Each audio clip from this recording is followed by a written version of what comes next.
Hello. This is the second video in the set under the general title Walking Through Cancer Valley. The title of this one is All Real Living is Meeting. Ubuntu is the brand name of a computer operating system, but the source of the name is a word in the language of the Xhosa people of southern Africa, and it's usually rendered in English as I am because we are. And this word Ubuntu has become one of my favorite words in recent years.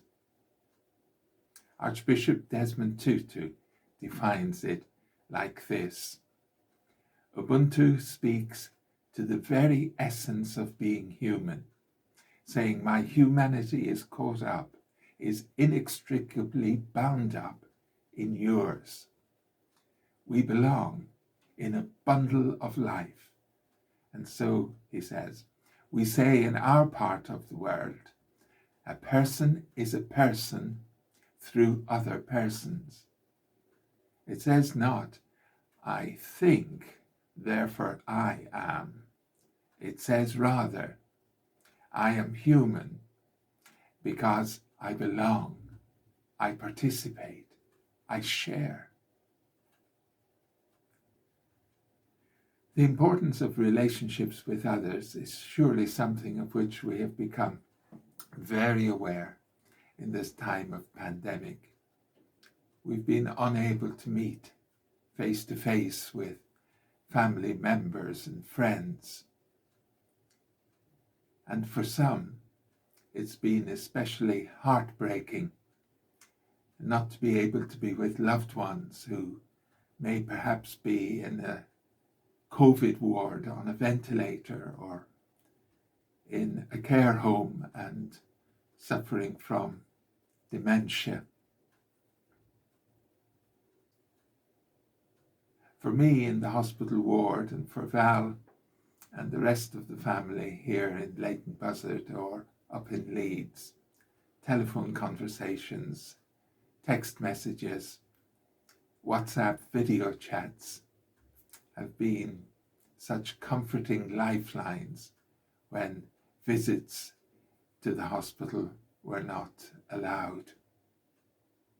And for me in the hospital, talking with fellow patients in the time when I was in a shared ward, or talking with nurses and doctors and those who brought the meals and those who cleaned the rooms, were especially helpful. How we relate to others is so very important. Martin Buber, from whom I borrowed the quotation, which is the title of this video, All Real Living is Meeting. Martin Buber famously distinguished between two kinds of relationship, between what he called I-you relationships and I-it relationships. Now you may well think that I-it relationships can have nothing to do with how we relate to other people. But Buber pointed out that it is all too possible for us to treat other people not as whole persons, real human beings like ourselves, but as objects, as things, as a means to our advancement or our satisfaction. I recently came across a quotation from the film star of the 1950s and early 60s, Marilyn Monroe. And she was quoted as saying this: "That's the trouble. A sex symbol, it becomes a thing. I hate being a thing.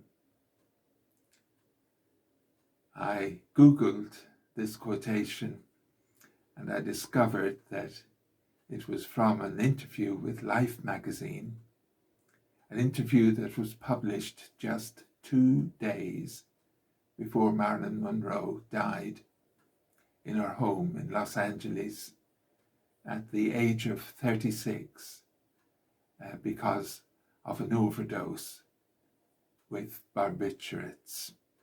Being related to as a sex symbol is perhaps an extreme example of I-it relation.